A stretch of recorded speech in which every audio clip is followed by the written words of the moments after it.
पहला topic is passing argument in a function and returning value from a function. हमको function में कुछ argument pass करना है और फंक्शन से कुछ वैल्यू रिटर्न भी करना है. तो फंक्शन में कब आर्गुमेंट पास करना है? अगर फंक्शन का जो रिजल्ट ये टाइम टू टाइम वेरी करता है तभी हमको फंक्शन में आर्गुमेंट पास करना है. Okay, that means if the result of the function varies time to time. Okay, time to time अगर फंक्शन का जो रिजल्ट ये चेंज होता जा रहा है तभी हमको फंक्शन में आर्गुमेंट भेजना है ताकि उस आर्गुमेंट के ऊपर बेस करके रिजल्ट चेंज होगा. ओके, डिफरेंट टाइम में डिफरेंट रिजल्ट आएगा, इसीलिए हमको आर्गुमेंट भेजना है. और अगर रिजल्ट फिक्स्ड है तो आर्गुमेंट का तो कोई ज़रूरत नहीं, रिजल्ट तो हमेशा फिक्स्ड ही रहेगा. तो if the result of the function varies time to time then we have to pass argument to that function. Okay, और फंक्शन से कब वैल्यू रिटर्न करना होगा? तो हमको वैल्यू रिटर्न करना होगा अगर उस फंक्शन जो रिजल्ट को जनरेट कर रहा है उस रिजल्ट के ऊपर अगर कोई दूसरा काम डिपेंड कर रहा है. ओके, तभी हमको फंक्शन से वैल्यू रिटर्न कर रहा है. मतलब फंक्शन को रिजल्ट को लेकर अगर फर्दर नेक्स्ट टाइम में और भी कुछ काम करना है तभी हमको फंक्शन से वैल्यू को रिटर्न करना है. That is we have to return value from a function when some other task or some other jobs are depending on the result of the function. Okay, मतलब अगर फंक्शन जो result को generate कर रहा है उसके ऊपर कोई अदर काम डिपेंड कर रहा है तभी हमको फंक्शन से वैल्यू को रिटर्न करना होगा. और अगर फंक्शंस को जो रिजल्ट रिटर्न कर रहा है मतलब जनरेट कर रहा है उस रिजल्ट को लेकर हम और भी कुछ काम करना है तभी हमको फंक्शन से वैल्यू को रिटर्न करना है. That is if we have to do some other jobs on the result or taking the result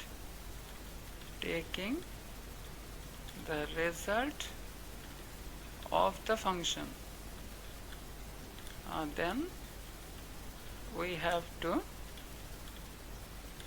return the result or return the value from a function. Okay,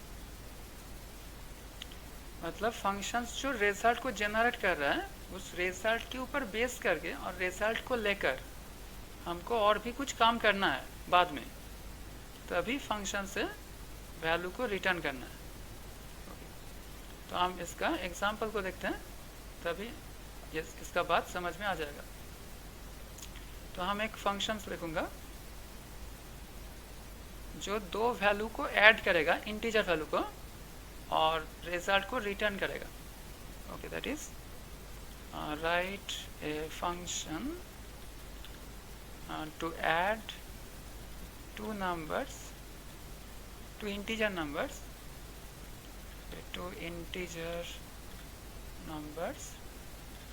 and return the result. Okay, तो ये function दो integer number को add करेगा और इसको result को return करेगा. Okay, तो रिटर्न हमेशा कॉलिंग पॉइंट में होता है, ये बात हमको याद रखना चाहिए। तो value always returns to its calling point. Okay, function जहाँ से कॉल किया गया था वहीं पर वैल्यू हमेशा रिटर्न होता है। ओके, तो इस फंक्शन को लिखने के लिए हमको पहले समझना होगा कि इस फंक्शन का प्रोटोटाइप क्या होगा। That is prototype. प्रोटोटाइप मतलब डिक्लेरेशन। डिक्लेरेशन। तो पहले तो हमको लिखना पड़ता है कि रिटर्न टाइप। ओके, इस फंक्शन कैसा वैल्यू रिटर्न कर रहा है, मतलब जो वैल्यू रिटर्न कर रहा है उसका जो डेटा टाइप होगा वो पहले लिखना पड़ेगा। तो ये तो इंट रिटर्न करेगा, दो इंटीजर नंबर को ऐड करेगा, तो रिटर्न टाइप तो इंटीजर ही होगा।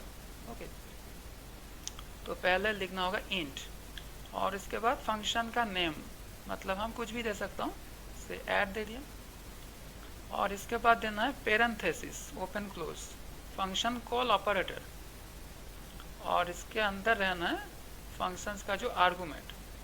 तो दो इंटीजर नंबर ऐड करना है, इसके लिए दो आर्गुमेंट भेजना पड़ेगा, और वो दोनों आर्गुमेंट इंटीजर ही होगा। तो हम पहले लिखूंगा से इंट कॉमा इंट ऐसा लिख सकता हूँ अगर सिर्फ डिक्लेरेशन कर रहा हूँ तो, और अगर डेफिनेशन भी एक साथ ही कर रहा हूँ तो हमको इसके साथ वेरिएबल भी लेना पड़ेगा। ओके, तो हम वेरिएबल भी लेता हूँ एक साथ। एक बार ही हम डेफिनेशन लिख दूंगा मेन के ऊपर, तो डिक्लेरेशन लिखने का तो ज़रूरत नहीं है। तो int p and int q। Okay, data type space देकर वेरिएबल का नेम।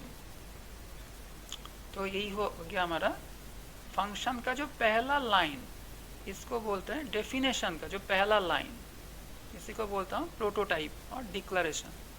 तो ये हम अलग करके लिख सकता हूँ और डेफिनेशन में एक साथ लिख सकता हूँ, तो डिक्लेरेशन लिखने का ज़रूरत नहीं होगा। और हम यहाँ पर डेफिनेशन ही एक साथ लिख रहा हूँ, तो अब ब्रेस देना पड़ेगा, और इसके अंदर लिखना होगा फंक्शन का जो बॉडी, मतलब फंक्शन का काम क्या होगा, बॉडी ऑफ द फंक्शन। तो फंक्शन का काम क्या है, ये दोनों नंबर को ऐड करना, मतलब p एंड q, इस p एंड q को ऐड करना, और उसके बाद उसको रिटर्न करना। तो हम एक साथ इसको लिख सकता हूँ, that is return p plus q semicolon. तब पहले ये p एंड q ऐड होगा, उसके बाद वैल्यू रिटर्न हो जाएगा। रिटर्न एक कीवर्ड है। ओके, यहाँ पर return is a keyword. Okay, तो अगर हमने रिटर्न कहीं पर लिख दिया तो कंट्रोल यहाँ से ही कॉलिंग पॉइंट में रिटर्न हो जाएगा, इसके नीचे नहीं आएगा। ये बात हमको याद रखना होगा, मतलब ये अभी क्लोजिंग ब्रेस में नहीं आएगा, कंट्रोल इस लाइन से ही कॉलिंग पॉइंट में डायरेक्टली रिटर्न हो जाएगा। ओके, तो यही है रिटर्न स्टेटमेंट। तो अब देखता हूँ ये कैसे काम करता है। तो हम मेन में पहले 3 वेरिएबल लेता हूँ, x एंड y। x में हमने वैल्यू दे दिया, ये हम यूज़र के पास से भी ले सकता हूँ, x equal to 10, y equal to 20, and r एक वेरिएबल लिया, इसके अंदर हम रिजल्ट को स्टोर करूँगा। और अब ये मेन के ऊपर हम ऐड फंक्शन का डेफिनेशन लिखता हूँ, दैट इज पहले इंट रिटर्न टाइप, उसके बाद ऐड, और इसके अंदर 2 parameter, that is int p comma int q, और यहाँ पर भी वेरिएबल का नाम हम x y ले सकते हैं। ओके, कोई प्रॉब्लम नहीं। तो हम अलग सा ले रहा हूँ क्योंकि ये कंफ्यूजिंग हो जाएगा अगर x y दोनों एक ही लिख दिया तो, लेकिन हम लिख सकता हूँ। ओके, कोई प्रॉब्लम नहीं है। मतलब ये डेफिनेशन का जो वेरिएबल और हम मेन के अंदर जो वेरिएबल, इसके साथ कोई रिलेशन नहीं है। तो मतलब 2 जगह पे 2 वेरिएबल डिक्लेयर होगा। ओके, मतलब अगर यहाँ पे एक्स वाई भी लिखता तो ये एक्स वाई अलग होगा और मेन का एक्स वाई अलग होगा। ओके, 2 डिफरेंट लोकेशन में ये क्रिएट होगा। तो एनीवे हम डिफरेंट नाम ही लेता हूँ, ये समझने के लिए आसान हो जाएगा। और ब्रेस देकर इसके अंदर लिखना है कि रिटर्न p प्लस क्यू। तो इसी लाइन से p प्लस क्यू ऐड करके जो वैल्यू होगा वो रिटर्न हो जाएगा। कहाँ पर ना, कॉलिंग पॉइंट पर। तो अभी तो हमने कॉल नहीं किया, अब इसको कॉल करना होगा। दैट इज हम पहले कॉल कर रहा हूँ ऐड, एंड अब ब्रैकेट के अंदर ये दो वेरिएबल का नाम बोलना पड़ेगा, that is x, y। Okay, तो हम वैल्यू को भी डायरेक्ट लिख सकता हूँ, 10, 20 ऐसे भी लिख सकता हूँ। तो हम वेरिएबल भी लिख सकता हूँ, कांस्टेंट भी लिख सकता हूँ, कोई प्रॉब्लम नहीं। तो ऐड x, y और सेमीकोलन। तो अब देखता हूँ कि इसका रिजल्ट क्या होगा, और उसके बाद इसको थोड़ा सा चेंज करूँगा। ओके, तो हम इसको कॉपी कर लेता हूँ।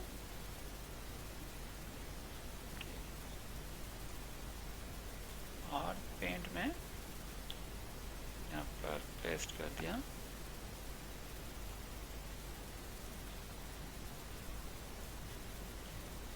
ओके, तो ये हमारा फंक्शन।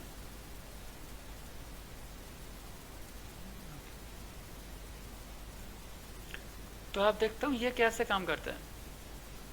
तो पहले तो कंपाइलर इस लाइन से स्टार्ट करेगा, that is int x equal to 10 and y equal to 20। तो कंपाइलर पहले 3 वेरिएबल को क्रिएट कर देगा मेन में। तो यहाँ पर 3 वेरिएबल क्रिएट हो गया, x, y and r। Okay, x, y and r। तो x के अंदर रहेगा 10 एंड y के अंदर रहेगा 20 एंड r में तो गार्बेज रहेगा, तो कोई प्रॉब्लम नहीं। तो अब कंपाइलर इस ऐड x, y इसको कॉल करेगा। ओके, तो ये कॉल करने से ही कंट्रोल जाएगा ऐड फंक्शन का डेफिनेशन में। और इसके बाद क्या होगा, इसके बाद जब भी कंट्रोल डेफिनेशन में जाएगा, ये p एंड q दोनों जो वेरिएबल ये ऑटोमेटिक क्रिएट हो जाएगा। ओके, ये लोकल वेरिएबल है। फंक्शन का पैरामीटर में जो वेरिएबल ये हमेशा लोकल वेरिएबल होता है, और इसको हम ऑटोमेटिक वेरिएबल भी बोलता हूँ। तो ये p and q automatic create होगा, इसीलिए नाम है ऑटोमेटिक वेरिएबल। ओके, इस फंक्शन का डेफिनेशन में जब भी कंट्रोल आएगा, ये p एंड q दोनों वेरिएबल ऑटोमेटिक क्रिएट हो जाएगा। तो यहाँ पर p एंड q दोनों वेरिएबल क्रिएट हो गया, इसका नाम होगा p एंड इसका नाम q। तो अब क्या होगा, अब इस x का जो वैल्यू ये p में कॉपी हो जाएगा। ओके, x का वैल्यू इस p में कॉपी हो जाएगा, और y का वैल्यू q में कॉपी हो जाएगा। मतलब जिस ऑर्डर में हमने लिखा है उसी ऑर्डर में ये वेरिएबल्स का वैल्यू कॉपी होता जाएगा, और y का वैल्यू ये q में कॉपी होगा। ओके, मतलब p में चला जाएगा 10 और q में चला जाएगा 20। और यहाँ पर ये x एंड y जो वेरिएबल, इसको हम बोलता हूँ एक्चुअल आर्गुमेंट और actual parameter, that is x and y are called actual argument और पैरामीटर। और ये जो p एंड q, इसको बोलता हूँ फॉर्मल आर्गुमेंट। यहाँ पर p and q are called formal argument. Okay, तो क्या होता है कि हमेशा एक्चुअल आर्गुमेंट का जो वैल्यू ये फॉर्मल आर्गुमेंट में कॉपी होता है। ओके, हमेशा क्या होता है कि value of actual arguments are copied into formal arguments. Okay, value of the actual arguments are copied into formal arguments। Okay, ये important है। तो यहाँ पर जो हुआ, ये x का वैल्यू p में एंड y का वैल्यू q में कॉपी हो गया। तो इसको एक टर्म भी है, ये जो काम हो रहा है यहाँ पर, इसको हम बोलता हूँ कि कॉल बाय वैल्यू। हम फंक्शन को कॉल कर रहा हूँ वैल्यू से, ओके, इसीलिए बोलता हूँ कि call by value. Actual argument से फॉर्मल आर्गुमेंट में वैल्यू कॉपी हो रहा है, इसके लिए नाम है कॉल बाय वैल्यू, ओके। तो अब क्या होगा, अब कंपाइलर पी एंड क्यू को ऐड करेगा, तो 10 + 20 30 होगा, और इसके बाद ये वैल्यू रिटर्न कर देगा वो, मतलब रिटर्न 30, ओके। इसका मतलब हो जाएगा कि रिटर्न 30, 30 को वो रिटर्न करेगा। तो कहाँ पर रिटर्न करेगा, हमेशा कॉलिंग पॉइंट में रिटर्न होता है। तो कहाँ से कॉल किया गया था इस फंक्शन को, ये ऐड, इस लाइन से कॉल किया गया था, तो वैल्यू हमेशा यहीं पर ही रिटर्न होगा, मतलब वैल्यू यहीं पर आएगा। मतलब ये ऐड x, y, ये लाइन इरेज हो जाएगा, ये लाइन इरेज हो जाएगा, और यहाँ पर बैठ जाएगा 30, ओके, ऐसा। तो लेकिन हमने ये 30 को लेकर तो कुछ काम नहीं किया यहाँ पर, तो ठीक है, कोई बात नहीं, ऐसा कोई मैंडेटरी नहीं है कि इस 30 को लेकर हमको काम करना ही होगा। ये वैल्यू रिटर्न कर दिया, इसका काम रिटर्न करना है, तो ये रिटर्न कर दिया बस।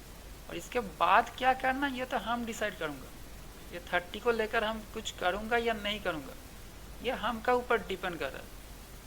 तो हम अगर चाहूँ तो करूँगा, नहीं चाहूँ तो नहीं करूँगा, ओके। तो हमने यहाँ पर कुछ नहीं किया तो कोई प्रॉब्लम नहीं, यहाँ पर कुछ आउटपुट नहीं आएगा, तो ठीक है। तो अब इसको अगर चलाऊँ तो कोई आउटपुट नहीं आएगा, ओके। इसको रन करता हूँ, कोई आउटपुट नहीं आया, लेकिन ये प्रोग्राम ठीक है, प्रोग्राम में कुछ प्रॉब्लम नहीं, हमने ये रिटर्न वैल्यू को लेकर कुछ काम नहीं किया, ओके। तो अब हम कुछ काम करना चाहता हूँ, मतलब उस रिटर्न वैल्यू को दिखाना चाहता हूँ, मॉनिटर में डिस्प्ले करना चाहता हूँ इस वैल्यू को। तब क्या करना होगा, तब हमको रिटर्न वैल्यू को किसी वेरिएबल में स्टोर करना होगा, ओके। तो कैसे स्टोर करना है, तो हम यहाँ पर लिखूंगा कि r, हमने तो r वेरिएबल लिया है ऑलरेडी, तो हम r में स्टोर कर सकता हूँ। तो हम लिख सकता हूँ कि r = add of x, y। तो यहाँ पर इक्वल टू का राइट साइड में ये जो ऐड x, y, ये तो ऑलरेडी इरेज हो चुका है, और इसके जगह 30 ऐसा हो गया, मतलब ये लाइन हो जाएगा r = 30, ओके। मतलब 30 r में असाइन हो जाएगा, और हम r को लेकर कुछ भी काम कर सकता हूँ, हम मॉनिटर में दिखा सकता हूँ, और भी अगर कुछ काम है तो हम कर सकता हूँ। तो हम रिजल्ट r में स्टोर कर दिया, और हम प्रिंट करके हम r को दिखा सकता हूँ, that is some is %d, comma देकर r, ओके। तो अभी हम r को दिखा सकता हूँ, तो अब वो r को दिखा देगा, that is some is 30, okay. तो यहाँ पर तो वैल्यू रिटर्न करने का कोई ज़रूरत नहीं है, क्योंकि हमको इसका बाद और भी कुछ काम नहीं करना, जस्ट डिस्प्ले करना है। तो अगर सिर्फ डिस्प्ले करना है और कुछ काम नहीं है, तो हम ये सम इज %d, कॉमा देकर ऐड, यहाँ पर डायरेक्ट भी बोल सकता हूँ, मतलब ये r के जगह हम इसको डायरेक्टली भी बोल सकता हूँ, ऐसा करके कॉमा देकर ऐड x, y। ये r का भी कुछ ज़रूरत नहीं है, ओके। हम प्रिंटफ के अंदर डायरेक्टली ऐसा कॉल कर सकता हूँ। ये ऐड का काम पहले होगा, उसके बाद प्रिंटफ का काम होगा, ओके। तो इसको बोलता हूँ कि नेस्टेड फंक्शन, हम यहाँ पर यूज़ कर रहा हूँ नेस्टेड फंक्शन कॉल। जैसे हम नेस्टेड इफ, नेस्टेड लूप जैसा देखा था पहले, वैसा ही नेस्टेड फंक्शन कॉल कर रहा हूँ, एक फंक्शन के अंदर दूसरा फंक्शन को कॉल कर रहा हूँ। तो वहाँ पे क्या होता है कि पहले अंदर वाला फंक्शन कॉल होता है, उसके बाद बाहर वाला फंक्शन कॉल होता है। पहले ऐड कॉल होगा, और उसका रिजल्ट यहाँ पर बैठ जाएगा, और अगर इसको दिखाऊं तो रिजल्ट एक ही दिखाएगा, रिजल्ट से कुछ फ़र्क नहीं पड़ेगा कि ये प्रोग्राम के अंदर हमने क्या चेंज किया। ओके, रिजल्ट एक ही दिखाएगा। लेकिन मैं ऐसा भी लिख सकता हूँ, अगर रिजल्ट दोबारा ज़रूरत नहीं पड़ रहा है तो ओके, अगर रिजल्ट को हमें दोबारा किसी और जगह में ज़रूरत नहीं पड़ रहा है तो हम प्रिंटफ के अंदर ही ऐसा लिख सकते हैं। अगर इस रिजल्ट को लेकर हमको दोबारा किसी और जगह में भी काम करना है तो हमको वेरिएबल में स्टोर करना है। ओके, तो इसका मतलब वेरिएबल में हमें तभी स्टोर करना होगा जब इस रिजल्ट को लेकर किसी और जगह में दूसरा तीसरा किसी और जगह में फिर से काम करना है, तभी हमको वेरिएबल में स्टोर करना होगा। ओके, तो हम वो भी दिखाता हूँ कि हम वेरिएबल को स्टोर करके कैसे दूसरा काम कर सकता हूँ। ओके, तो हमने ऐसा करके दो नंबर को ऐड किया और वैल्यू को रिटर्न किया। ओके, तो अब हम इस फंक्शन को थोड़ा सा चेंज करता हूँ, मतलब ये एडिशन तो कर दिया और इसके बाद इस रिजल्ट को लेकर हम एक दूसरा काम करूँगा। दैट मीन्स हम इस दो नंबर का एवरेज को निकालना है। ओके, हमने सम तो कर लिया और इसके बाद हमको एवरेज करना है। तो ये एवरेज का काम भी इस ऐड के अंदर भी कर सकता हूँ, लेकिन हम ऐसा नहीं कर रहा हूँ। हम दिखाना चाहता हूँ कि दो फंक्शन लेकर हम कैसे काम कर सकता हूँ और एक फंक्शन का आउटपुट हम सेकेंड फंक्शन में भेज सकता हूँ। ओके, तो इसका मतलब यहाँ पर जो चेंज होगा कि r equal to add of x, y होगा। ओके, यहाँ पर जो हो जाएगा कि r equals to add of x, y। Okay, ऐसा हो जाएगा। ओके, और ये एड x, y इसके जगह आ जाएगा 30 और 30 स्टोर हो जाएगा इस r में। ओके, 30 इस r में स्टोर हो जाएगा और इसके बाद हम r का वैल्यू लेकर कुछ भी काम कर सकता हूँ। ओके, ओके, तो अब हम सेकेंड प्रोग्राम में जाता हूँ। दैट इज हमारा जो सेकेंड प्रोग्राम के राइट टू फंक्शन, दो फंक्शन को लिखना है अभी, two functions. One is add और इसमें दो पैरामीटर ही हम दूंगा जो हम पहले किया था। एंड सेकेंड फंक्शन जो होगा दैट इज एवीजी, मतलब एवरेज को निकालना है। इसके अंदर एक ही आर्गुमेंट दूंगा, इंटीजर ही होगा, इंट p। और ये ऐड फंक्शन का जो रिजल्ट ये हम एवरेज में पास करूँगा। ओके, ऐड इंटीजर रिटर्न करेगा और एवरेज भी इंटीजर रिटर्न करेगा। ओके, ये दो फंक्शन को करना है और ऐड फंक्शन का जो रिजल्ट ये हम एवरेज में आर्गुमेंट जैसा पास करूँगा। Okay, that is result of add function has to be passed to avg function। Okay, add function का रिजल्ट हम avg फंक्शन में पास कर दूंगा। ओके, तो आप देखता हूँ ये काम हम कैसे करूँगा। तो पहले ऐड फंक्शन को लिखना है, that is int add and यहाँ पर होगा int p comma int q। और ये पहला हम जैसे लिखा था वैसा ही लिखूंगा, यहाँ पर कुछ चेंज नहीं है, रिटर्न p प्लस q।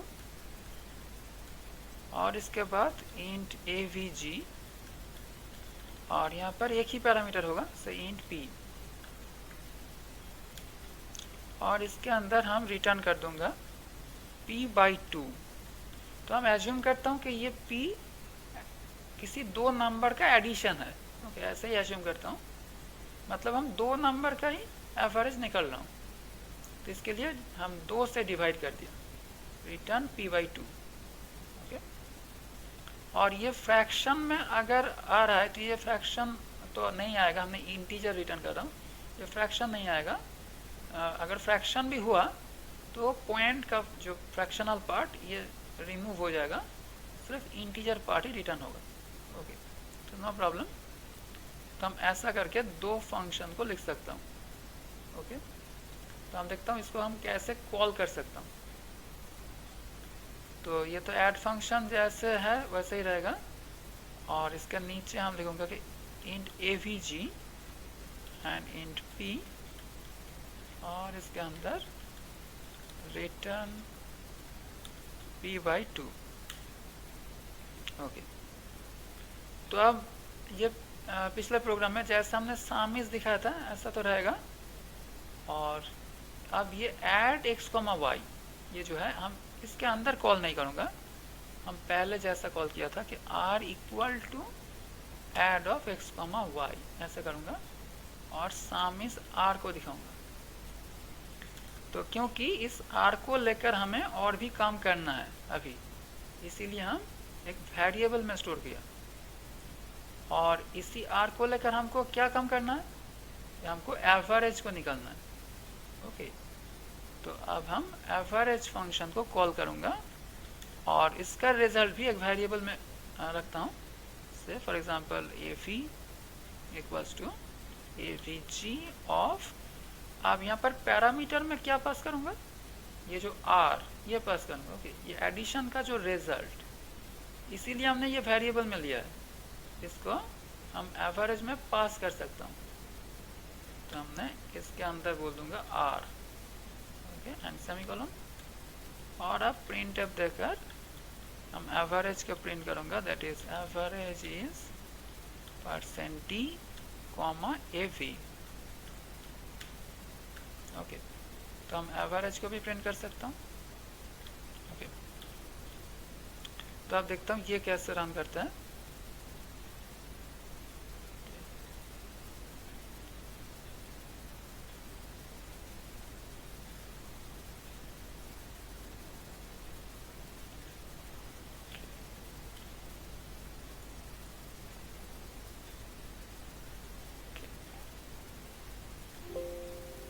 तो अब हमारा ये 2 फंक्शन है।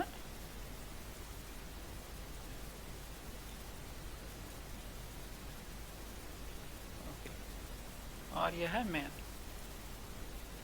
तो पहले int x equal to 10 and y equal to 20।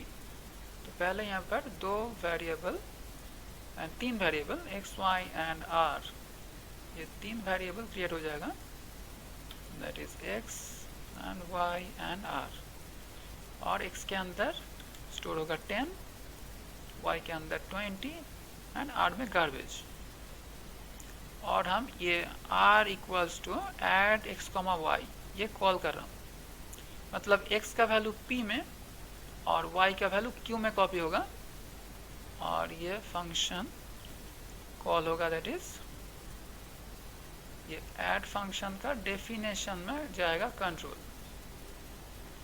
और x का वैल्यू p में एंड y का वैल्यू q में कॉपी हो जाएगा। और इसके बाद ये p एंड q ऐड होगा, और जो रिजल्ट होगा that means p and q तो 20 एंड 30, 10 एंड 20 है, ये 10 एंड 20 ऐड होगा, और जो रिजल्ट 30 रिटर्न होगा इस कॉलिंग पॉइंट में। ओके, ये p प्लस q रिटर्न होगा इस कॉलिंग पॉइंट में। ओके, सेम पॉइंट में। ओके, और दैट मीन्स ये रिटर्न 30 होगा,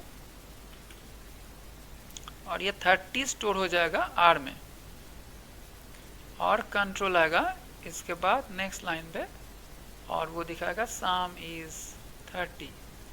तो पहला आउटपुट आएगा सम इज 30, और इसके बाद कंट्रोल आएगा इसका नीचे थर्ड लाइन पे, और ये av equal to avg of r ये कॉल कर रहा हूँ, मतलब कंट्रोल जाएगा अभी एवरेज का डेफिनेशन, और ये r का जो वैल्यू ये वो कॉपी कर देगा p में। ओके, r का वैल्यू कॉपी हो जाएगा p में। तो यहाँ पर फिर से p क्रिएट होगा। ओके, ये p अलग है, ये ऐड का जो p और avg का जो p, ये दोनों p अलग है। ओके, ये दोनों डिफरेंट लोकेशन पे है, तो दोनों के साथ कोई रिलेशन नहीं है। तो अब r का वैल्यू है यहाँ पर 30। ओके, एडिशन का जो रिजल्ट, तो वही 30 कॉपी होगा p में। तो p के अंदर आएगा 30। ओके, और पहले फंक्शन में p में था 10 एंड q में था 20। तो अब p का वैल्यू है 30, और अब वो फंक्शन का बॉडी में आएगा और रिटर्न करेगा रिटर्न p/2, मतलब 30/2। तो अब ये हो जाएगा रिटर्न 30/2 इक्वल्स टू 15, मतलब वो 15 को रिटर्न करेगा, दैट इज 15। तो कहाँ पर रिटर्न करेगा ना, कॉलिंग पॉइंट में वो रिटर्न करेगा, मतलब ये avgr यहाँ पर ही वो रिटर्न करेगा, दैट इज रिटर्न करेगा सेम पॉइंट में यहाँ पर। ओके, तो अब वो इसके बाद जो नेक्स्ट लाइन यहाँ पर आएगा और दिखाएगा एवरेज इज av, मतलब 15। तो इसका जो नेक्स्ट लाइन होगा दैट इज एवरेज इज 15। तो ऐसा करके हम ये समेशन का जो रिजल्ट ये हम एवरेज में दोबारा यूज किया, इसके लिए हम वेरिएबल में स्टोर किया। तो बिना वेरिएबल में स्टोर करके ही हम कर सकता हूँ, वो भी दिखा रहा हूँ। तो लेकिन ऐसा करने से हमारा काम आसान हो जाएगा। वेरिएबल में स्टोर करके अगर करूँ तो हमारा काम आसान हो जाएगा, हम इजीली ये काम कर सकता हूँ। तो पहले इसको चला के दिखाता हूँ। ओके, तो पहले दिखाया कि सम इज 30 एंड उसके बाद एवरेज इज 15। ओके ओके, तो ऐसा करके हम दो फंक्शन को कॉल किया है।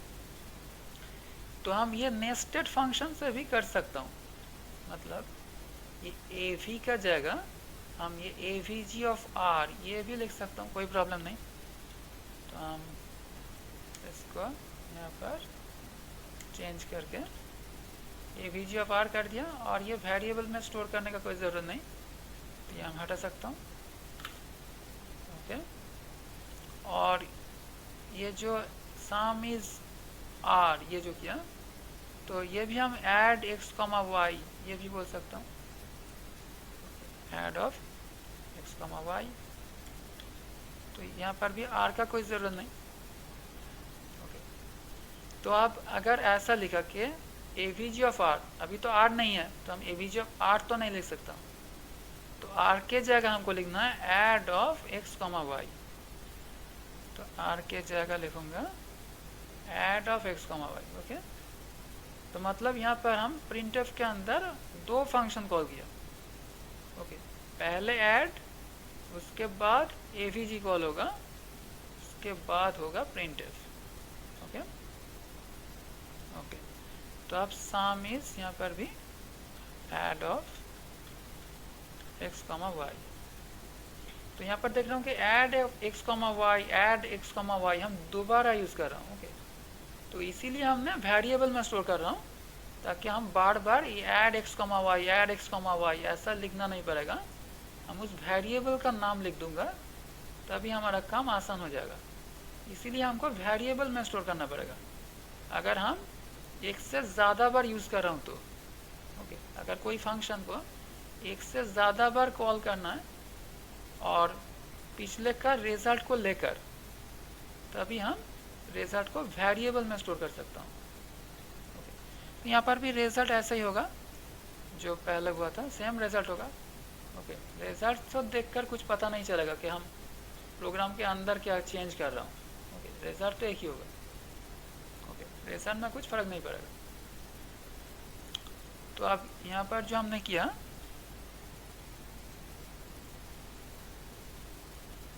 ओके, दैट इज ऐसा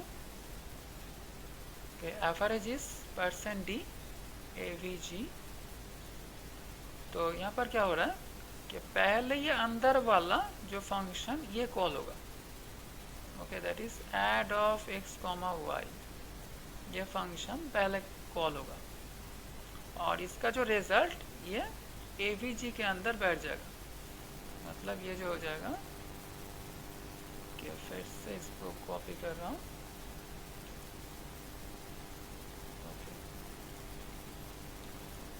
तो अब ये add of x comma y नहीं रहेगा, ये इरेज हो जाएगा और इसके जगह बैठ जाएगा 30। ओके, हम पिछले एग्जांपल को लेकर ही बात कर रहा हूँ, 10 एंड 20 को ऐड कर रहा हूँ, तो इसका रिजल्ट हो जाएगा 30 और एवीजी 30 ऐसा हो जाएगा। और अब इसको कॉल कर रहा हूँ फिर से, तो अब ये दूसरी बार कॉपी कर रहा हूँ और एवीजी ऑफ 30 का रिजल्ट यहाँ पर बैठ जाएगा, दैट इज 15। ये भी इरेज हो जाएगा और यहाँ पर बैठ जाएगा 15 और ये 15 स्टोर होगा इस परसेंट डी में। तो हमारा फाइनल रिजल्ट होगा एवरेज इज 15। ओके, तो ऐसा करके हम नेस्टेड फंक्शन को कॉल कर सकता हूँ। अंदर वाला फंक्शन ये पहले कॉल होगा, ऐड ये पहले कॉल होगा, इसके बाद एवरेज, इसके बाद प्रिंटफ, ये अंदर से बाहर तक आएगा। ओके, तो यही है हमारा nested function call, that is nested function call.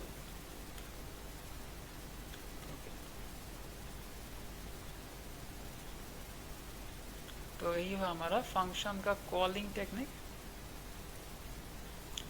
तो हम पहले जो बात कर रहा था कि फंक्शन में जो आर्गुमेंट हम भेज रहा हूँ ये दो टाइप का हो सकता है,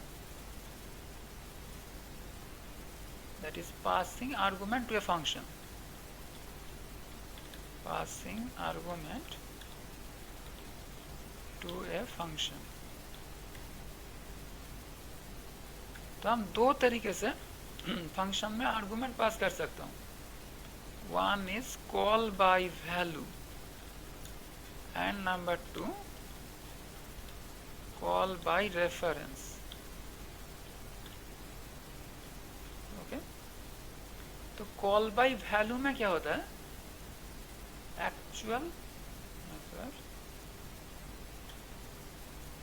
call by value, call by value में एक्चुअल आर्गुमेंट का वैल्यू फॉर्मल आर्गुमेंट में कॉपी होता है। ओके, कॉल बाय वैल्यू में क्या होगा कि value of actual argument is copied into formal argument. Okay, तो इसी को बोलता हूँ कॉल बाय वैल्यू। तो एक्चुअल आर्गुमेंट किसको बोलता हूँ कि फंक्शन कॉल में जो आर्गुमेंट बोल रहा हूँ इसी को बोलता हूँ एक्चुअल आर्गुमेंट। और फॉर्मल आर्गुमेंट फंक्शन का डेफिनेशन में जो आर्गुमेंट बोलता हूँ इसको बोलता हूँ फॉर्मल आर्गुमेंट। ओके, तो एक्चुअल आर्गुमेंट किसको बोलता हूँ, the arguments are mentioned in function call। Okay, function call में जो आर्गुमेंट बोला है उसी आर्गुमेंट को बोलता है कि actual argument. And formal argument किसको बोलता है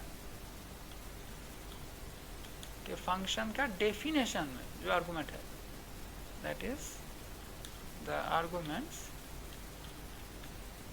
are mentioned in function definition। Okay, ये दोनों आर्गुमेंट होता है। तो कॉल बाय वैल्यू में क्या हो रहा है, एक्चुअल आर्गुमेंट का वैल्यू फॉर्मल आर्गुमेंट में कॉपी हो रहा है। यहाँ पर एक्चुअल आर्गुमेंट का वैल्यू फॉर्मल आर्गुमेंट में कॉपी हो रहा है। तो इसीलिए क्या होगा कि अगर, और यहाँ पर और भी एक पॉइंट, कि ये जो ऐड और एवीजी, इसको हम बोलता हूँ कि कॉल्ड फंक्शन, ये सभी है कॉल्ड फंक्शन, मतलब जिसको कॉल किया गया है उस फंक्शन को हम बोलता हूँ कॉल्ड फंक्शन। ओके, तो ये है कॉल्ड फंक्शन, और ये भी एवरेज भी है कॉल्ड फंक्शन। ओके, तो ये भी है कॉल्ड फंक्शन, मतलब जिसको कॉल किया गया है। और ये जो मेन फंक्शन जहां से कॉल किया गया, इसको बोलता हूं calling function. That is main is calling function. Okay, main को बोलता हूं कॉलिंग फंक्शन, मेन से कॉल किया गया। ओके, तो जहां से हम फंक्शन को कॉल करता हूं इसको बोलता हूं calling function. Okay, calling function and called function. तो अब कॉल बाय वैल्यू में क्या होगा कि अगर कॉल्ड फंक्शन में हमने कुछ चेंज किया, कोई वेरिएबल, ओके, और कुछ वैल्यू में, वेरिएबल में ही चेंज होगा, तो कॉल्ड फंक्शन में अगर कुछ वेरिएबल में कुछ चेंज किया तो वो कॉलिंग फंक्शन में अफेक्ट नहीं करेगा। ओके, मतलब यहाँ पर जो होगा कि if we change in some variable inside called function, then that change will not be reflected inside calling function. Okay, calling function में कुछ चेंज हमको दिखाई नहीं देगा। अगर कॉल्ड फंक्शन में हमने कुछ चेंज किया तो, ओके, कॉलिंग फंक्शन में उस चेंज को दिखाई नहीं देगा कॉल बाय वैल्यू में। ओके, लेकिन अगर कॉल बाय रेफरेंस यूज करूं तो वो चेंज हमको दिखाई देगा। ओके, दैट इज, तो इसको कॉपी कर लेता हूं। तो if we change in some variable inside called function, then that change, यहाँ पर जो होगा that is that change,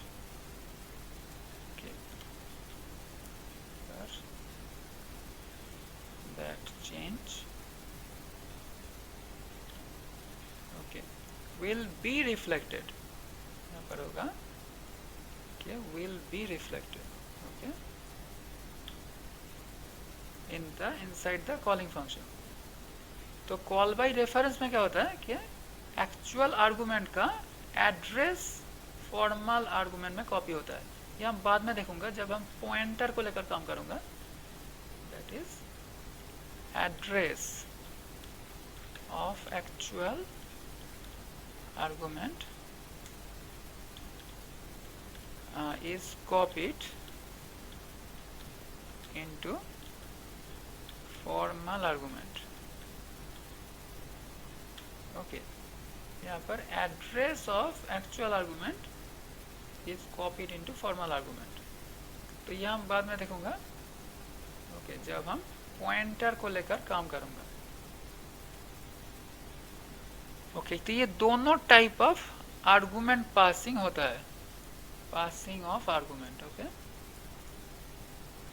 call by value and call by reference. तो हम अभी तक तो कॉल बाय वैल्यू कर रहा हूँ और इसके बाद कॉल बाय रेफरेंस करूँगा। तो ये जो हमने बोला क्या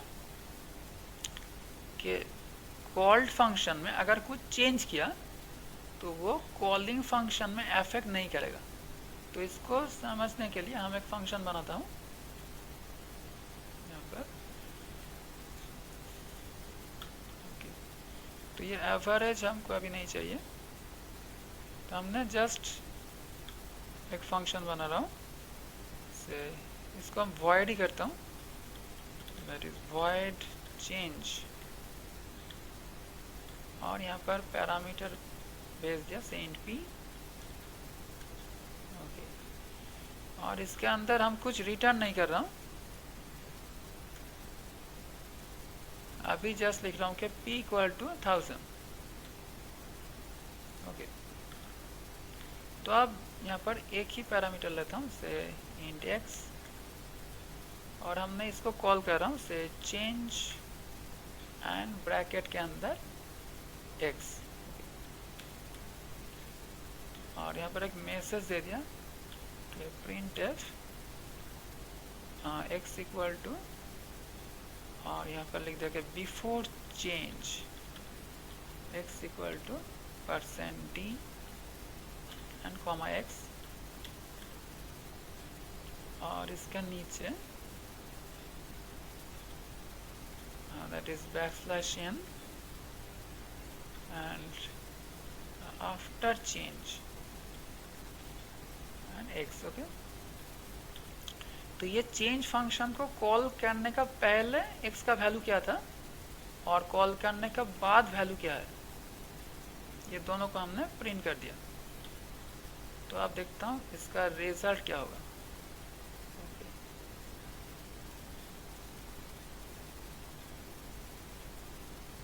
तो यह है हमारा फंक्शन,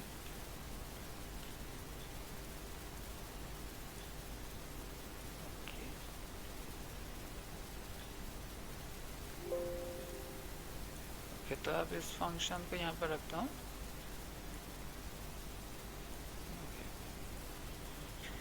तो पहले compiler int x equal to 10 ये वेरिएबल को क्रिएट करेगा। Okay, that means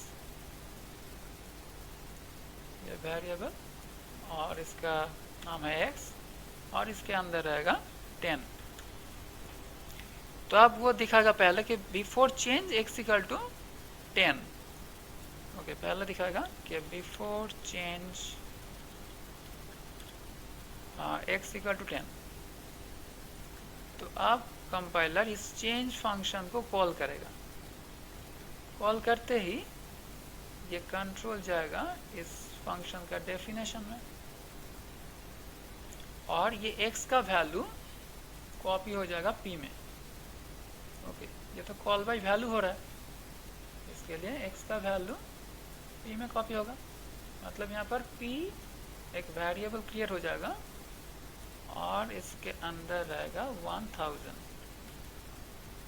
okay okay, तो अब यहाँ से तो कोई रिटर्न नहीं किया, तो मतलब कंट्रोल जाएगा इस क्लोजिंग ब्रैकेट में और अपने आप से रिटर्न होगा, क्योंकि हम तो जानता हूँ कि क्लोजिंग ब्रैकेट जब भी मिलता है कंट्रोल अपने आप रिटर्न होता है ऑटोमेटिक। तो ये कहाँ पर रिटर्न होगा? रिटर्न होगा कॉलिंग पॉइंट में, तो ये फिर से रिटर्न होगा।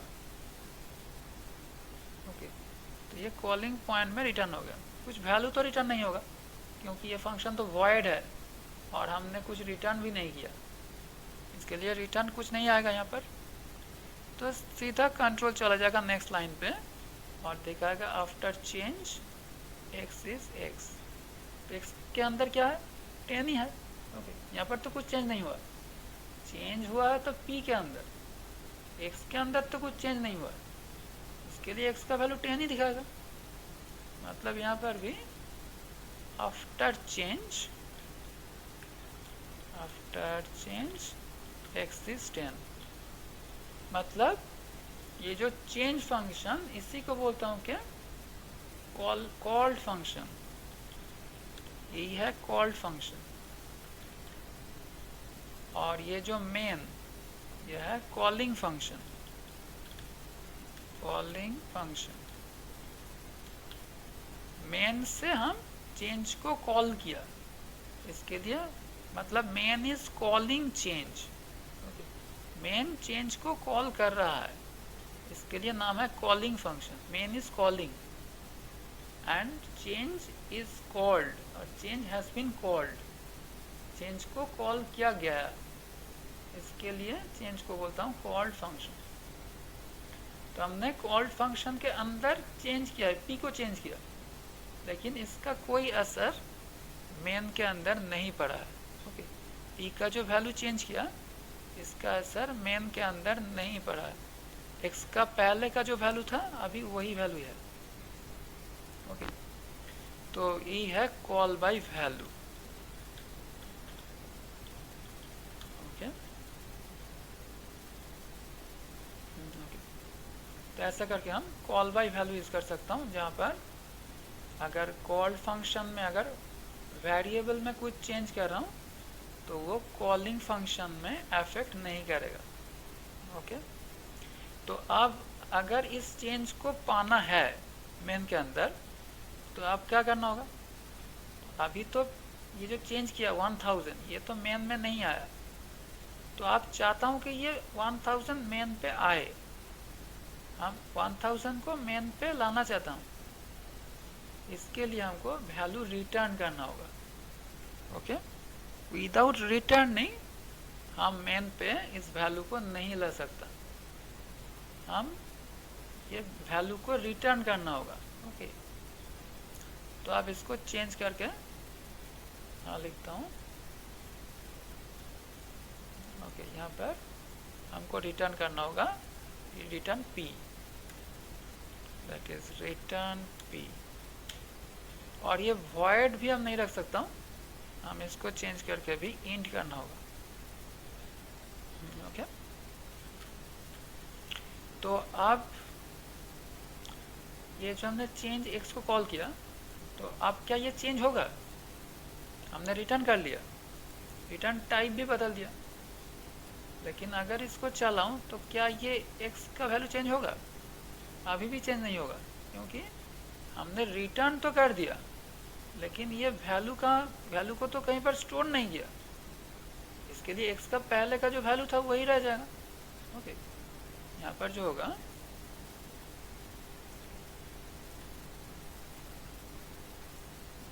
यहाँ पर जो हुआ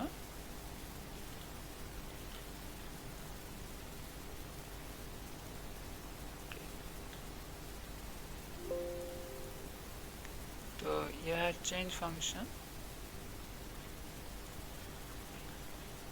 ओके, तो पहले x के अंदर ये मेन के अंदर 3 वेरिएबल क्रिएट होगा, ये एक वेरिएबल क्रिएट होगा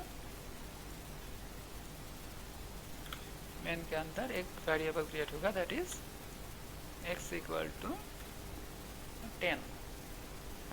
ओके, और पहले वो दिखा देगा कि before change x equal to 10।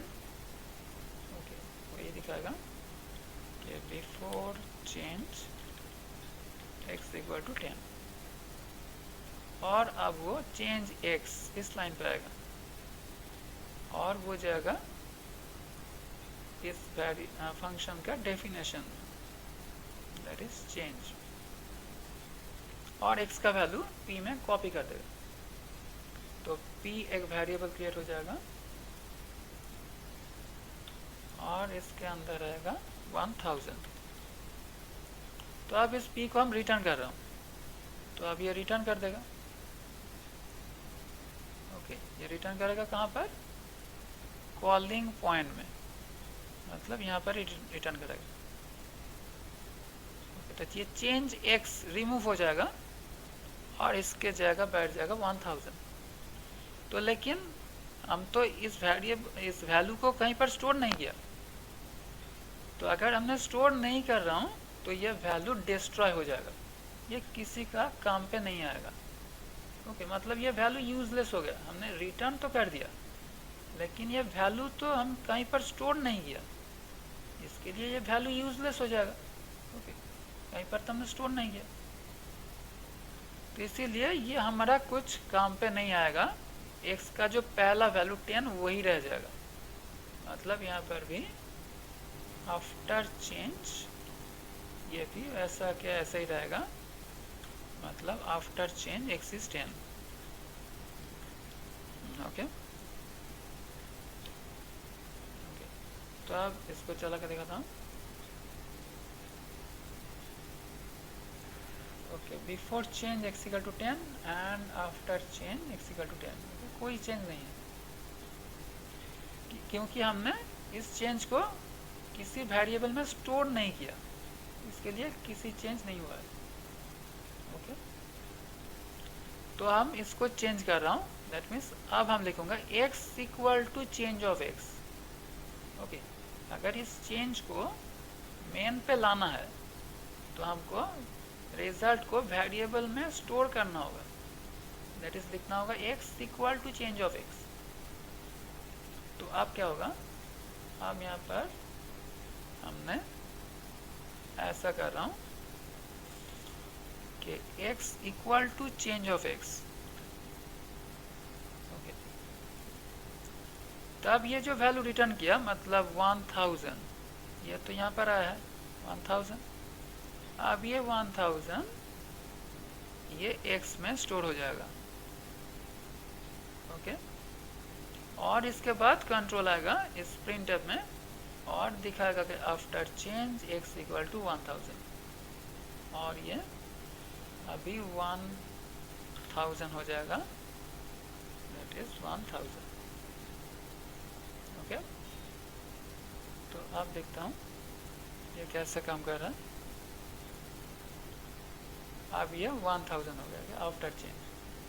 Okay, मतलब कॉल बाय वैल्यू में हमको जो करना होगा कि अगर हम कॉल्ड फंक्शन में अगर कुछ चेंज किया तो वो चेंज हमको कॉलिंग फंक्शन में लाना है, तो हमको तो वैल्यू तो रिटर्न करना ही है और उस वैल्यू को किसी वेरिएबल में स्टोर भी करना है। मतलब पुराना जो वेरिएबल किसी नया वेरिएबल में स्टोर कर सकता हूँ, ऐसा नहीं है कि पुराना वेरिएबल x में स्टोर करना है, हम किसी दूसरा वेरिएबल बनाकर वहाँ पर भी स्टोर कर सकता था, कोई प्रॉब्लम नहीं, लेकिन स्टोर करना होगा किसी ना किसी वेरिएबल में, तभी वो वैल्यू हमारे लिए यूज़फुल होगा।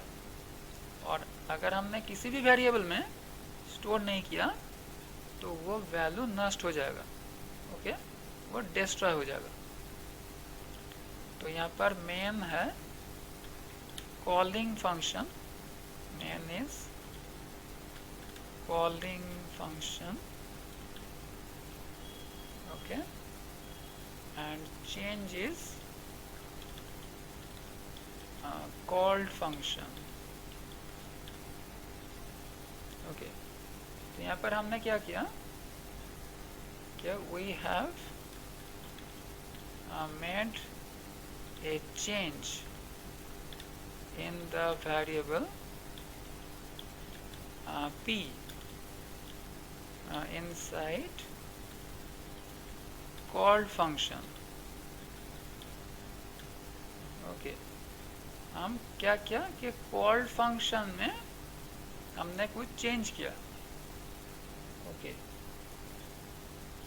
कॉल्ड फंक्शन के अंदर हमने कुछ चेंज किया p में, और वो चेंज मेन पे लाना चाहता हूँ।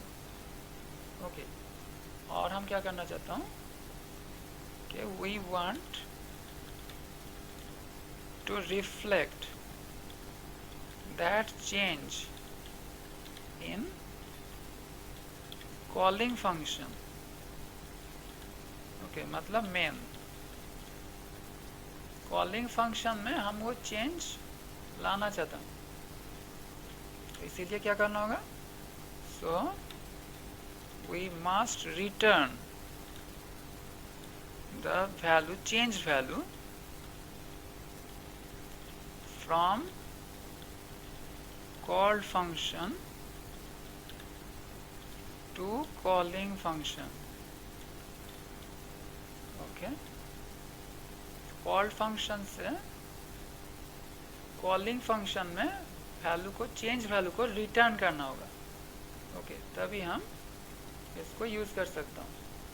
ओके, और कॉलिंग फंक्शन में उसको किसी वेरिएबल में स्टोर भी करना होगा। And also we have to store that return value in some variable। okay, in some variable, in some variable in calling function। okay, that is main। okay, So we want to reflect that change in the calling function main. Called function के अंदर हमने p में जो change किया उसी change main में reflect करना चाहता हूँ, मेन पे लाना चाहता हूँ। तो इसीलिए क्या करना होगा, पहला है we must return the change value from called function to calling function. मतलब चेंज फंक्शन से वैल्यू को पहले रिटर्न करना होगा, यह पहला स्टेप। और दूसरा स्टेप है कॉलिंग फंक्शन में, मतलब मेन पे उस चेंज वैल्यू को, जो मतलब जो वैल्यू रिटर्न हुआ है यहाँ पर, उस वैल्यू को किसी वेरिएबल में स्टोर करना है। तो वो पहले ओल्ड जो वेरिएबल था, पुराना वेरिएबल, वो भी हो सकता है और नया वेरिएबल भी हो सकता है, कोई प्रॉब्लम नहीं। अगर हम पुराना वेरिएबल को ही चेंज करना चाहता हूँ तो x ही लिखूँगा, और अगर किसी नया वेरिएबल में स्टोर करना है तो x2 और x3 ऐसा लिख सकता हूँ। ओके, कोई प्रॉब्लम नहीं। तो यही है call by value technique, that is call by value.